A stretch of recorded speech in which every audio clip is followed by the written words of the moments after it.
اب بھائیوں وہ آیت آ رہی ہے جس پہ میں نے ڈیٹیل کے ساتھ گفتگو کرنی ہے، اس کے بعد انشاءاللہ اس سورت کو بھی مکمل کریں گے، پیچھے چند ایک آیات ہی رہ گئی ہیں لیکن اس پہ ذرا ڈیٹیل گفتگو کرنی ہے، اور وہ ہے سورہ ہود کی آیت نمبر 114، جس کا فہم بعض لوگوں نے غلط لیا بخاری اور مسلم کی ایک حدیث کی روشنی میں، اور یہ رزلٹ نکال لیا کہ جتنے مرضی گناہ کرتے رہو، جب نماز پڑھ لیتا ہے انسان تو سارے گناہ معاف ہو جاتے ہیں۔ اگر کالجز یا یونیورسٹیز کی لڑکے لڑکیاں آپس میں کوئی ڈیٹس کہیں پہ مار لیں تو خیر ہے، یہ تو چھوٹا سا گناہ ہے، نماز اگلی پڑھیں گے تو معاف ہو جائے گا، کیونکہ یہ اس طریقے سے معاملات کرنا تو چھوٹے گناہ ہیں، انہوں نے کون سا اس میں ایک ایکسٹریم پوزیشن تک چلے گئے ہیں۔ تو وہ اس آیت اور اس سے متعلقہ جو بخاری اور مسلم کی حدیث ہے اس سے غلط رزلٹ نکالتے ہیں۔ میں چاہ رہا ہوں کہ اس فتنے کو بھی یہاں پر دفن کیا جائے۔ پہلے یہ آیت پڑھ لیں، سورہ ہود کی آیت نمبر 114، وَأَقِمِ الصَّلَاةَ طَرَفَيِ النَّهَارِ، اور اے محبوب صلی اللہ علیہ وسلم نماز کو قائم کرو دنوں کے دونوں سروں پر، یعنی صبح اور شام، وَزُلَفًا مِّنَ اللَّيْلِ، اور رات کے کچھ حصے میں بھی۔ اب یہ مکی صورت ہے، اس وقت تک 5 نمازیں اس طریقے سے ڈیٹیل کے ساتھ ایڈریس نہیں کی گئی تھی، صبح و شام کی نوافل پڑھا کرتے تھے یا رات کو تہجد کی نماز پڑھا کرتے تھے آپ صلی اللہ علیہ وسلم اور آپ کے اصحاب۔ اور اگر اس کو آپ نمازوں کے کانٹیکسٹ میں بھی جنرلائز بھی کر لیں تو تب بھی صبح اور شام کی نمازیں، شام کی آپ نمازوں کو آپ سمجھ لیں کہ صبح کی نماز میں پھر آپ کو فجر اور ظہر اثر بھی دن کی نمازوں میں لینی ہوگی، اور یہاں سے مغرب اور عشاء لینی ہوگی۔ ان الحسنات یذہبن السیئات، بے شک نیکیاں مٹا دیتی ہیں گناہوں کو۔ جب کوئی شخص نماز پڑھے گا تو اس کے گناہ معاف ہو جائیں گے۔ ذالک ذکریٰ للذاکرین، اور یہ ہے نصیحت ان لوگوں کے لیے جو واقعی نصیحت قبول کرنا چاہیں، جو واقعی حق قبول کرنا چاہیں، اس میں ہے ان باتوں میں نصیحت ان لوگوں کے لیے۔ وَاصْبِرْ، اور اے محبوب صلی اللہ علیہ وسلم صبر کیجئے، فَإِنَّ اللَّهَ لَا يُضِيعُ أَجْرَ الْمُحْسِنِينَ، بے شک اللہ تبارک و تعالیٰ نیکوکاروں کے اجر کو کبھی ضائع نہیں کرتا۔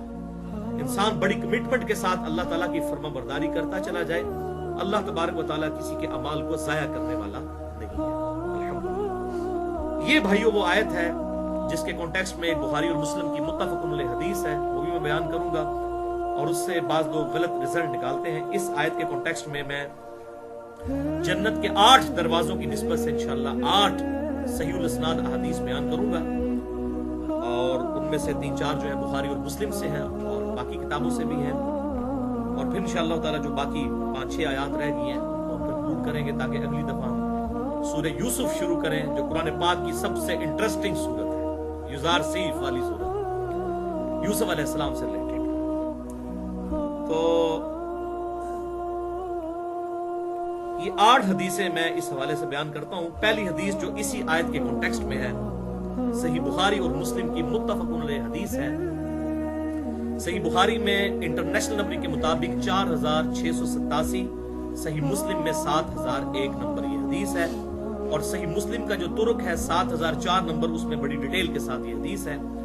ایک صحابی آپ صلی اللہ علیہ وسلم کی خدمت میں حاضر ہوئے اور انہوں نے کہا، یا رسول اللہ صلی اللہ علیہ وسلم، آج مدینہ شہر کے کنارے پر میں نے ایک عورت کو گلے لگایا، نامحرم عورت کو، کسی اجنبی عورت کو، اور اس کے ساتھ میں نے خوب طبع آزمائی کی، صرف میں نے اس کے ساتھ انٹر کورس نہیں کیا، یعنی اس زواجی تعلق جو ہوتا ہے وہ قائم نہیں کیا، باقی میں نے سب کچھ اس کے ساتھ کیا ہے، تو اب مجھے بتائیے میرے لیے کیا سزا ہے۔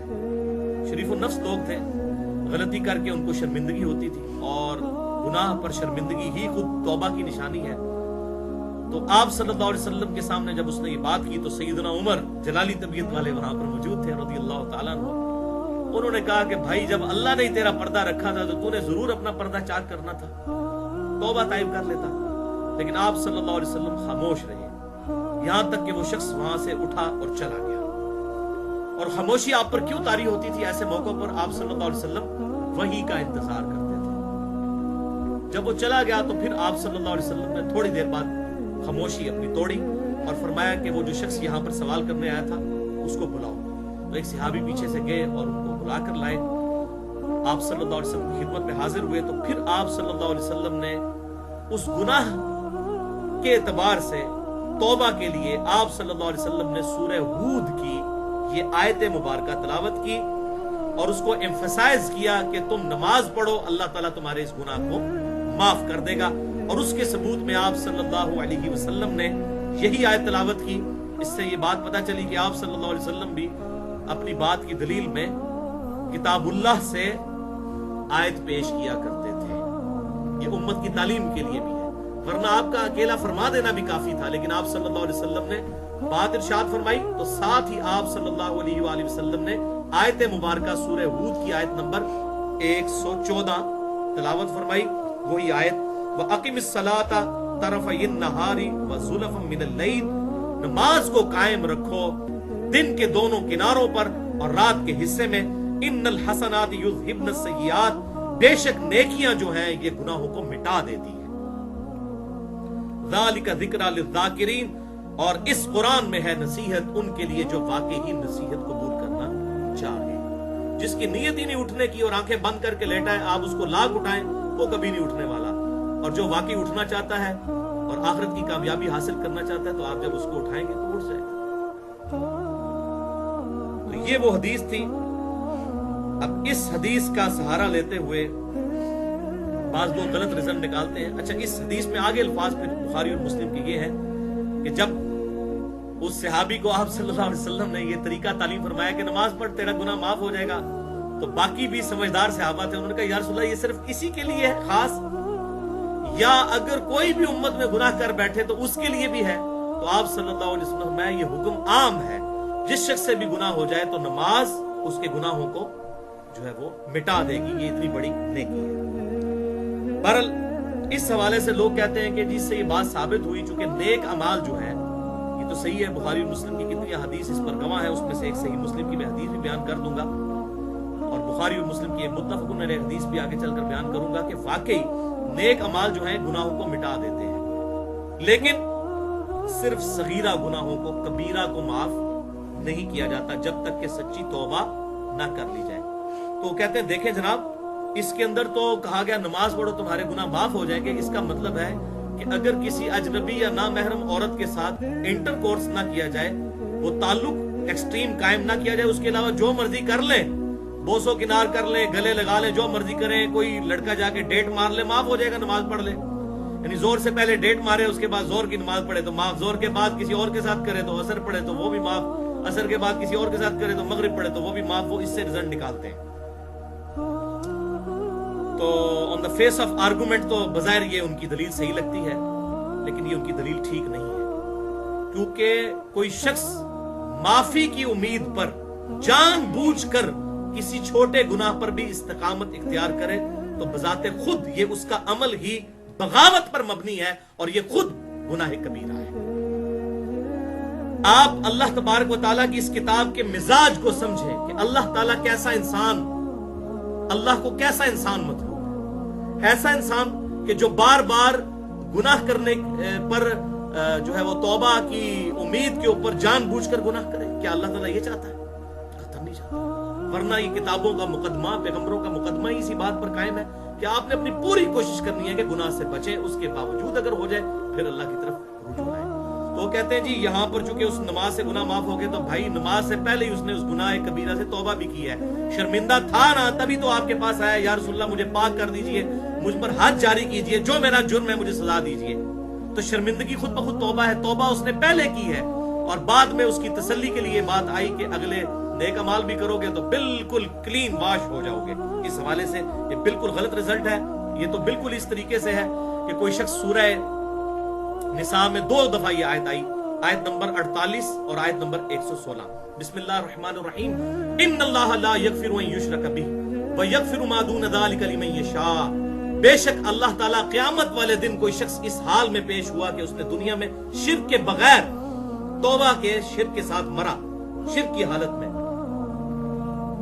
اس حال میں قیامت والے دن اللہ کے حضور پیش ہوا تو اللہ تعالیٰ اس گناہ کو کبھی معاف نہیں کرے گا. دنیا میں معاف کر دے گا. وہ سورۃ الفرقان کا آخری رکوع ہے کہ اگر دنیا میں کوئی شرک سے بھی توبہ کر لے اللہ تعالیٰ اس کے گناہوں کو بھی نیکیوں سے بدل دے گا. الحمدللہ. لیکن یہ آخرت کا معاملہ ہے. ان اللہ لا یغفر ان یشرک بہ. بے شک اللہ تعالیٰ اس گناہ کو کبھی معاف نہیں کرے گا کہ کسی شخص نے دنیا میں اس حال میں موت اسے آئی کہ اس نے اللہ کے ساتھ شرک کیا ہوا. وَيَغْفِرُ مَا دُونَ ذَلِكَ لِمَن يَشَاءُ، اور اس کے علاوہ جتنے گناہ ہیں معاف کر دے گا. لِمَن يَشَاءُ، وہ بھی اوپن لائسنس نہیں، جس کے لیے چاہے گا. چاہے تو ایک گناہ پہ بھی پکڑ سکتا ہے. سورہ نساء میں آیا نا کہ اگر کسی شخص نے ایک گناہ کیا اور اس گناہ نے اسے جو ہے وہ گھیر لیا تو اس کا بیڑا غرق ہو گیا. اس حوالے سے میں نے بڑی ڈیٹیل گفتگو کی تھی مسئلہ نمبر 18 کے نام سے، گناہ کبیرہ اور توبہ کا بیان، جس میں میں نے قرآن حکیم، صحیح بخاری اور صحیح مسلم کی روشنی میں تقریباً 15 سے 20 گناہ کبیرہ بتائے ہیں جو نمازیں پڑھنے سے بھی معاف نہیں ہوں گے جب تک کہ سچی توبہ نہ کی جائے، اللہ کی طرف رجوع نہ کیا جائے. نمازیں پڑھنے سے چھوٹے گناہ معاف ہوتے ہیں، گناہ کبیرہ شرمندگی کے ساتھ، اور توبوا الی اللہ توبۃ نصوحا، اللہ کی طرف ایسی توبہ کرنے کے ساتھ کہ جو آگے کو نصیحت ہو جائے، جو قرآن پاک میں آیا اس کے ساتھ معاف ہوتے ہیں. تو یہ بالکل غلط رزلٹ ہے. اس کی بنیاد پہ کوئی شخص کہے جی خیر ہے اللہ نے شرک کے علاوہ تو سارے گناہ معاف کر دینا ہے، لہٰذا نماز پڑھنے کی بھی ضرورت نہیں، رزق بھی حرام کھاتے جاؤ، روزہ بھی رکھنے کی ضرورت نہیں، اللہ چاہے گا تو معاف کر دے گا. لیکن اس میں اوپن لائسنس نہیں، لمن یشاء، جس کے لیے چاہے گا. نہیں چاہے گا پکڑ لے گا، اس کو تو کوئی نہیں پوچھ سکتا. سورۃ الانبیاء کی وہ آیت یاد کر لیں کہ اللہ تبارک و تعالیٰ کو کوئی نہیں پوچھ سکتا جو وہ کرتا ہے، اور اللہ کے علاوہ ہر ہستی کو پوچھا جا سکتا ہے کہ اس نے یہ کیوں کیا. جو میں نے مسئلہ تقدیر والے لیکچر میں یہ آیت بار بار اسی پہ میں نے کنکلوڈ کیا تھا، مسئلہ تقدیر. تو یہ بالکل غلط رزلٹ اس حوالے سے نکالا جاتا ہے. اور آج کل اس ماڈرن دور کے اندر جو یہ آزمائش انٹرنیٹ کی شکل میں اور موبائل فونز کی شکل میں، اور یہ جو بڑے بڑے بینرز بےہودہ عورتوں کے یہ موبائل کمپنیوں نے چوراہوں پر لگا دیے ہیں، میں یہ کہتا ہوں یہ اتنی بڑی بے حیائی کا طوفان بدتمیزی ہے کہ اتنی بڑی آزمائش ہے تو صحابہ اکرام کو بھی گزرنا نہیں پڑا. ان پر اور آزمائش آئی قتال کے حوالے سے، لیکن جو بے حیائی کا جو طوفان بدتمیزی جس طریقے سے اس وقت امت کو آزمایا جا رہا ہے، اس کا تو عشر اشیر بھی صحابہ کو نہیں آزمائش میں ڈالا گیا. اس زمانے میں کون اس طریقے سے بڑے بڑے پوسٹر یا گھر تک جو ہے وہ ایسے معاملات پہنچ جاتے ہوں گے. عورتیں بھی تھی تو وہ بھی پردے کے اندر نکلتی تھی. اتنی بڑی آزمائش امت پہ آ پڑی ہے، اور خصوصاً ہمارا جو ماڈرن پڑھا لکھا طبقہ ہے، اور کیا دیندار اور کیا بے دین لوگ، سب کی یہ حالت ہے کہ وہ منگیتر میں اور منکوحہ میں فرق ہی نہیں کرتے. یہ دو ٹرم سمجھ لیں. منگیتر تو یہ ہے کہ کہیں پر آپ کی بات چلی اور رشتہ طے پایا، لیکن جب تک نکاح نہیں ہو جاتا جو آفیشل بانڈ ہے اللہ تعالیٰ کی طرف سے، اس وقت تک وہ دونوں نامحرم ہیں. صرف بات طے ہو جانے سے یا منگیتر بن جانے سے محرم نہیں بن جائیں گے جب تک نکاح نہیں ہو، کیونکہ آفیشل بانڈنگ تو نکاح ہے. اور نکاح کے بعد بھی بس اس معاملے میں اس حد تک ہی آگے بڑھا جا سکتا ہے کہ کوئی فزیکلی علیحدگی کے اندر کوئی معاملہ نہ ہو. کل کو کوئی پھوٹ پڑ گئی اور کوئی ایسا ویسا مسئلہ ہو گیا، کوئی کیس بن گیا، تو کوئی بے حیائی کی تہمت لگ گئی تو اور سے اور معاملہ بگڑ جاتا ہے. اور ایسے واقعات دیکھنے میں آئے ہیں. لہذا جب تک رخصتی نہ ہوئی ہو، چاہے کوئی میاں بیوی بھی ہے، نکاح کے بانڈ میں بھی ہے، تب بھی وہ علیحدہ میں ملاقات نہ کریں جب تک آفیشل رخصتی نہ ہوئی ہو. ویسے ملنے میں کوئی حرج نہیں، منگیتر نہ ہو، منکوہ ہو تو اس میں کوئی حرج نہیں. اچھا بھائیو، اس حوالے سے اللہ تبارک و تعالیٰ نے قرآن حکیم میں غض بصر جو ہے، یہ عربی کی ٹرم ہے، غین ضاد با صا را، غض بصر کہتے ہیں نگاہوں کو نیچا رکھنا.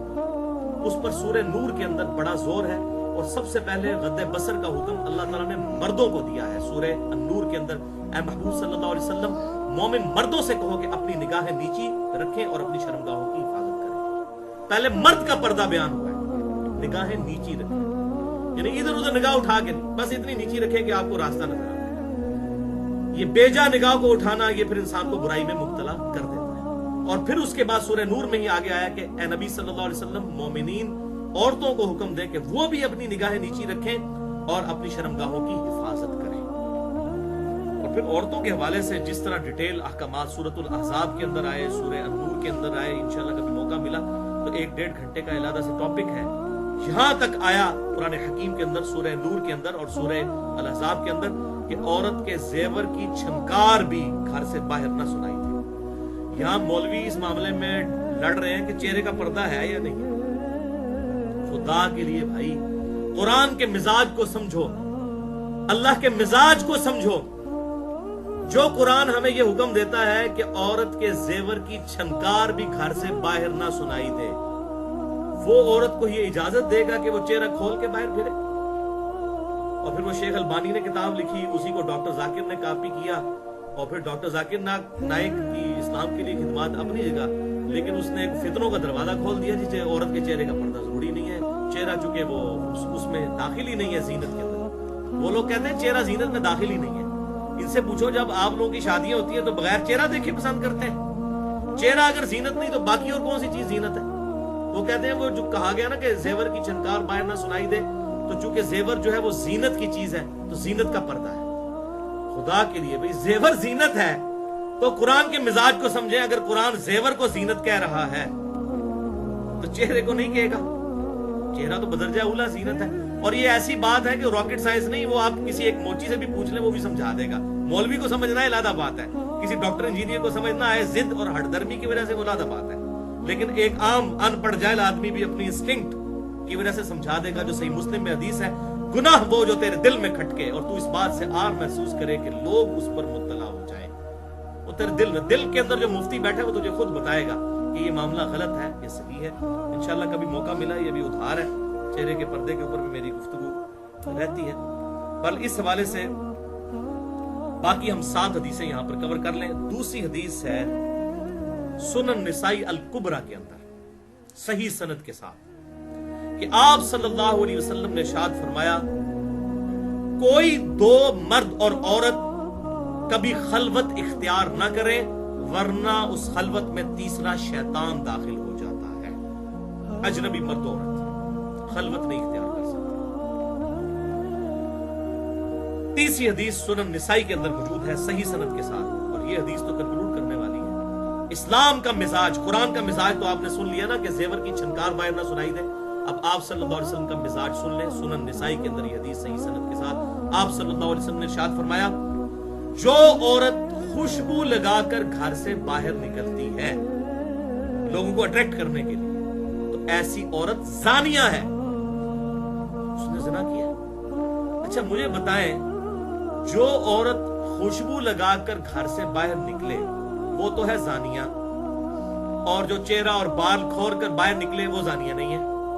عقل کام کرتی بھائی آپ کی، مزاج کو سمجھیں۔ یہ تو اسی طریقے سے جو قرآن پاک میں ہے کہ ماں باپ کو اف تک مت کہو، تو کیا مطلب ہے کہ اف نہ کہو، گالی دے لو، بے شک مار بھی لو، تو کہا جائے گا نہیں بھائی اف کہنے سے جب منع کیا گیا تو یہ باقی چیزیں تو بہت بڑی ہیں۔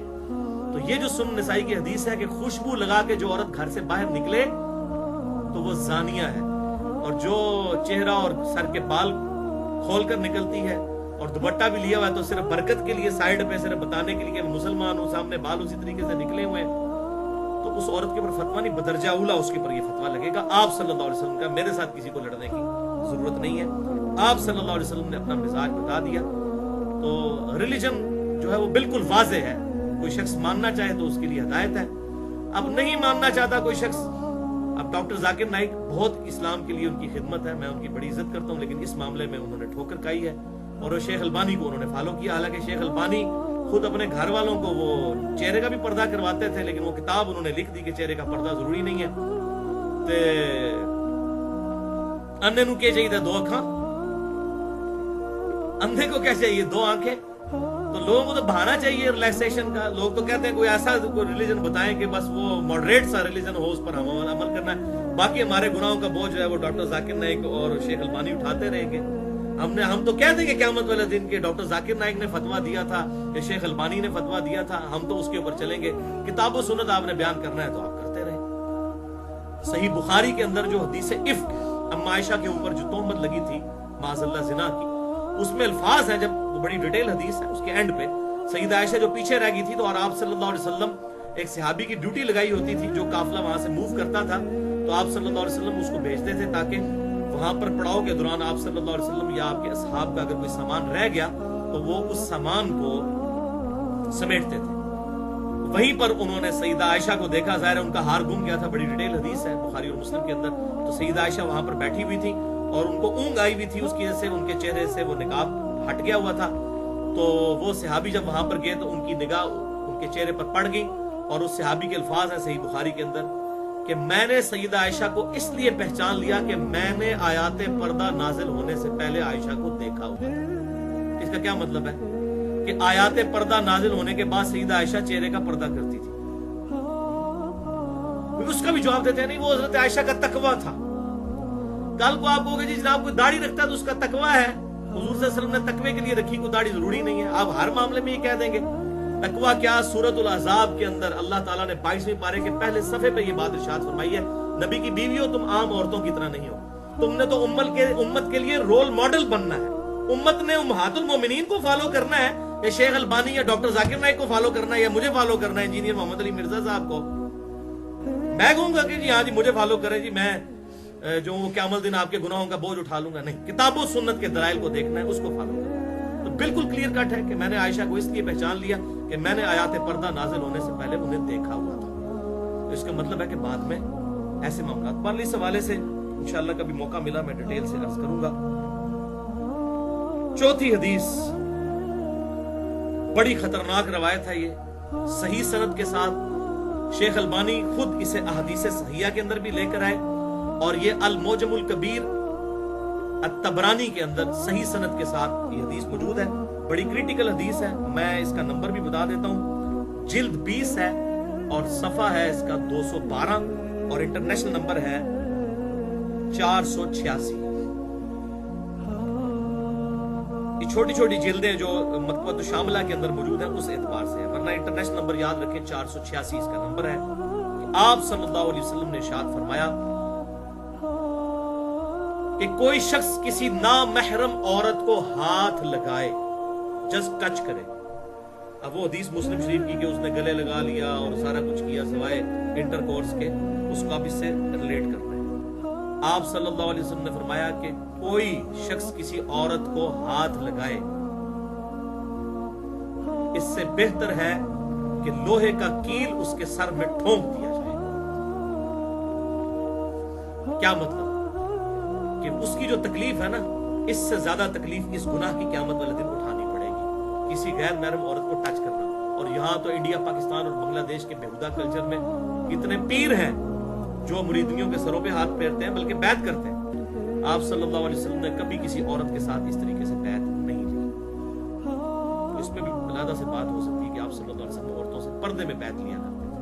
کبھی کسی عورت کو، سیدہ عائشہ کا بیان ہے مسند امام احمد میں اور بھی کتابوں میں موجود ہے کہ آپ صلی اللہ علیہ وسلم نے کبھی کسی عورت کا ہاتھ بھی نہیں دیکھا، غیر محرم عورت کا۔ اتنی احتیاط اللہ کے پیغمبر صلی اللہ علیہ وسلم۔ تو کوئی شخص کسی غیر محرم عورت کو ہاتھ لگائے، اس سے بہتر ہے کہ اس کے سر میں لوہے کی کیل ٹھونک دی جائے۔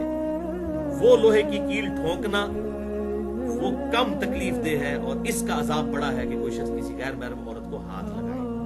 تو یہ کالج اور یونیورسٹیز کے لڑکے اور لڑکیاں جو یہ ڈیٹس مارتے ہیں اور اس طرح کے معاملات کرتے ہیں، اور وہ یہ سمجھتے ہیں کہ شاید یہ کوئی گناہ نہیں ہے، اب اس کو اس حدیث کے ساتھ ریلیٹ کریں جو بخاری اور مسلم کی میں نے شروع میں بیان کی تھی، تو آپ کو یہ فہم سمجھ آئے گا کہ کسی سے غلطی سے ہو گیا ایک آدھ دفعہ، جسے کہتے ہیں نا جی پہلی نظر معاف ہے، لیکن کوئی شخص پہلی نظر میں ہی گھر چھوڑ کر آئے تو وہ تو معاف نہیں ہے نا۔ پہلی نظر معاف کا مطلب یہ نہیں ہے کہ آپ نے پہلی دفعہ ایسے کر کے پہلے دیکھنا ہے اس کے بعد نیچے کر لینا ہے، یہ معاف نہیں۔ پہلی نظر سے مراد ہے اچانک نظر پڑ گئی، ایون کسی شخص کو سر جھکائے ہوئے بھی یہ بات پتہ چل گئی کہ اس طرح کوئی سامنے سے آ رہا ہے، تو اس نے اپنی نگاہ کی حفاظت اسی وقت، اس کی پہلی نظر ہو گئی، دیکھے بغیر ہی ہو گئی۔ پہلی نظر سے مراد یہ سمجھانے کے لیے ہے کہ معلوم چل جانا، نہ کہ یہ ہے کہ پہلے ایسے کر کے دیکھیں اور پھر ایسے کریں۔ خدا کے لیے مطلب قرآن اور سنت کے مزاج کو سمجھنے کی کوشش کریں۔ پانچویں حدیث گناہوں کی توبہ کے حوالے سے، اسی کو ٹیکسٹ میں بیان کر دیتا ہوں، باقی حدیثیں بھی بخاری اور مسلم کی متفق علیہ حدیث ہے۔ بخاری میں 528، مسلم میں 1522 کہ آپ صلی اللہ علیہ وسلم نے ارشاد فرمایا ہے، میرے صحابہ بتاؤ تو اگر کسی شخص کے گھر کے آگے سے نہر گزرتی ہو اور وہ روزانہ اس میں 5 دفعہ غسل کرے، کیا اس کے جسم پہ کوئی میل رہ جائے گا؟ صحابہ نے عرض کیا نہیں یا رسول اللہ صلی اللہ علیہ وسلم۔ تو آپ نے فرمایا 5 نمازوں کی مثال بھی ایسی ہی ہے کہ 5 نمازیں بھی تمہیں بالکل گناہوں سے پاک کر دے گی، لیکن چھوٹے گناہ، بڑے گناہ صرف توبہ اور رجوع لانے اور شرمندگی اور آندہ گناہ نہ کرنے کا پکا ارادہ کرنے سے، اور جنہوں پنجابی کہتے ہیں بندے دا پتر بننے نال ہی معاف ہوں گے، انج نہیں معاف ہونا لے، بغاوت پہ مبنی نہ ہو۔ اور یہ میں اپنی طرف سے بات نہیں کر رہا، یہ صحیح مسلم کی کرٹیکل ترین حدیث ہے انٹرنیشنل نمبر کے مطابق 552 نمبر، کہ آپ صلی اللہ علیہ وسلم نے ارشاد فرمایا جب تک کبیرہ گناہوں سے بچا جائے، اور کبیرہ گناہ کوئی چھوٹے تو تھوڑے سے نہیں ہے، مسئلہ نمبر 18 میرا سن لیں، گناہ کبیرہ اور توبہ کا بیان۔ ماں باپ کی نافرمانی گناہ کبیرہ، چغلی، جھوٹ، غیبت، وعدہ خلافی، گالی گلوچ، کسی پہ لعنت کرنا، کسی کو ناجائز مارنا، میرے خیال ہے جتنے گناہ اکثریت کرتی ہے وہ سب کے سب گناہ کبیرہ ہے۔ جادو کرنا، شرک کرنا سب سے بڑا گناہ کبیرہ۔ تو اگر یہ صحیح مسلم 552 کہ اگر بڑے بڑے کبیرہ گناہوں سے بچا جائے، کبیرہ گناہ نہ کیے جائیں، تو 5 نمازیں، ایک نماز سے لے کر دوسری نماز تک، اور ایک جمعے سے لے کر دوسرے جمعے تک، اور ایک رمضان سے لے کر دوسرے رمضان تک درمیان کے تمام گناہوں کا کفارہ بن جائیں گے اگر کبیرہ گناہوں سے بچا جائے۔ یہ نہیں ہے کہ جمعہ پڑھا پھر اگلا جمعہ پڑھا بیچ والی ساری نمازیں معاف، نہیں، ایک نماز چھوڑنا ہی خود کبیرہ گناہ ہے۔ کبیرہ گناہوں سے بچا جائے تو ایک نماز سے دوسری نماز، ایک جمعے سے دوسرا جمعہ، اور ایک رمضان سے دوسرا رمضان درمیان کے گناہوں کا کفارہ بن جائے گے۔ 7ویں حدیث صحیح مسلم میں انٹرنیشنل نمبر کے مطابق 246 نمبر کہ آپ صلی اللہ علیہ وسلم نے ارشاد فرمایا انسان کے شرک اور کفر اور ایمان کے درمیان فرق کرنے والی چیز نماز ہے۔ یہ ہے فرق، یعنی اگر مومن ہے تو وہ نمازی ہوگا، باقی وہ عملاً تو وہ کافر ہی ہے۔ عقیدے میں ہم اس کا احترام کر کے اسے کلمہ گو اور ہونے کی وجہ سے مسلمان کہتے رہے، عملاً تو وہ کافر ہے، عقیدے میں مسلمان ہے، ہم اس کا احترام کرتے ہیں کلمے کا، ادروائز عملاً وہ کافر ہے۔ اور اس کے ثبوت میں جامعہ ترمذی میں انٹرنیشنل نمبر کے مطابق 2621، سنن نسائی میں 463 اور سنن ابن ماجہ میں 1079 نمبر حدیث ہے کہ آپ صلی اللہ علیہ وسلم نے ارشاد فرمایا کہ بندے کے شرک اور ایمان کے درمیان، کفر اور ایمان کے درمیان فرق نماز ہے۔ وہی الفاظ مسلم والے، لیکن اس میں آگے ہیں جس نے جان بوجھ کر ایک نماز بھی ترک کی گویا اس نے کفر کیا، عمل تو اس کا کافروں والا ہو مسلمان اور نماز نہ پڑھے تو اذان سن کر وہ بھی نماز کے لیے مسجد میں نہ جائے اور ایک کافر بھی نہ جائے تو بھائی تو عمل تو دونوں کا ایک جیسا ہے نا، عمل اس کا کافروں والا ہے۔ اور اس حوالے سے بڑی ڈیٹیل احادیث ہے مسند امام احمد میں، سنن ابی داؤد میں۔ آپ صلی اللہ علیہ وسلم نے ارشاد فرمایا کہ قیامت والے دن سب سے پہلا سوال نماز کے بارے میں ہوگا، اگر کسی کی نماز درست نکل آئی تو اس کے اگلے سوال آسان ہوتے چلے جائیں گے، اور اگر کسی کی نماز صحیح نہ نکلی تو اگلے سوالات مشکل در مشکل ہوتے چلے جائیں گے۔ اور بڑی ڈیٹیل کے ساتھ حدیث مسند امام احمد کے اندر موجود ہے کہ آپ صلی اللہ علیہ وسلم نے ارشاد فرمایا کہ نمازی کے لیے نماز دلیل ہوگی، نجات ہوگی اور نور ہوگی۔ قیامت والے دن دلیل، نجات اور نور ہوگی، اس کے لیے یہ ذریعہ بن جائے گی جنت میں پہنچنے کا۔ اور بے نمازی کے پاس نماز نہیں ہوگی تو اس کے لیے نہ کوئی دلیل ہوگی، نہ کوئی نجات ہوگی، نہ کوئی نور ہوگا پولیس رات کے اندھیرے پر چلنے کے لیے۔ الٹا اس کا حشر اللہ تعالیٰ فرعون، حامان اور امیہ ابن خلف کے ساتھ کرے گا، ولیعوذ باللہ تعالیٰ۔ کچھ بھی ہے یا اللہ تیرے محبوب کی امت سے ہے، بندے دا پتر اسی کوئی نہیں پڑھنا، نمازاں اسی کوئی نہیں پڑھنی ہے، کچھ بھی ہے اللہ تیرے محبوب کی امت سے ہے، اسی طریقے نہ لولے لنگڑا مسلمان سانو قبول کر رہے ہیں۔ یہ دیکھ، یعنی اگر محبوب کی امت سے ہے تو محبوب کی یہ باتیں پسے پش ڈالی ہوئی ہیں، ولیعوذ باللہ تعالیٰ۔ یعنی یہ قرآن کا مقدمہ اور یہ جو میں احادیث سنا رہا ہوں، معاذ اللہ استغفر اللہ، کیا یہ باتیں ڈھونگ ہیں؟ ایسے معاملات نہیں ہونے والے، یہ دھمکیاں صرف لوگوں کو چسکا لینے کے لیے یہ چیزیں نہیں بھائیو، یہ معاملہ ہونے والا ہے اور بڑا سخت معاملہ ہونے والا ہے، جو سیدنا علی کا قول ہے رضی اللہ تعالیٰ عنہ کہ انسان سویا ہوا ہے، جب مرے گا تو جاگ اٹھے گا۔ اوہ یہ کیا ہوا؟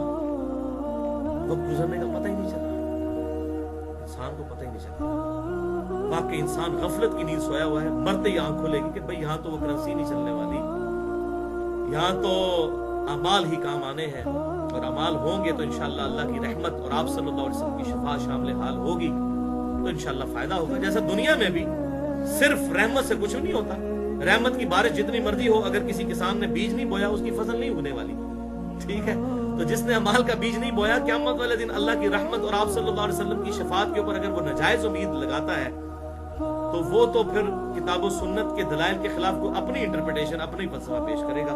وَلِعَاذُ بِاللَّهِ تَعَالَى۔ بل نماز کے حوالے سے میری ڈیٹیل گفتگو جو ہے مسئلہ نمبر 70A اور 70B تقریباً 5 گھنٹے کی گفتگو ہے، جسے شوق ہو تو وہ دیکھ سکتا ہے، اور اس میں بھی میں نے اس طرح کی کافی ساری احادیث بیان کی ہیں۔ بل ہماری اس حوالے سے یہ گفتگو قد بصر کے حوالے سے اور نگاہوں کی حفاظت کے حوالے سے کنکلوڈ ہوئی۔ اللہ تعالیٰ سے دعا ہے جو حق بات میں نے کہی اللہ تعالیٰ ہمارے دلوں میں راسخ فرمائے، اگر جس بات میں میرے منہ سے کوئی غلط بات نکل گئی تو اللہ تعالیٰ ہمارے دلوں سے معاف کر دے، ہمیں کتاب و سنت کی تعلیمات پر عمل کر کے دوسرے بھائیوں تک پہنچانے کی توفیق عطا فرمائے۔ سبحانک اللہم و بحمدک اشہد ان لا الہ الا انت استغفرک و اتوب الیک وما علینا الا البلاغ۔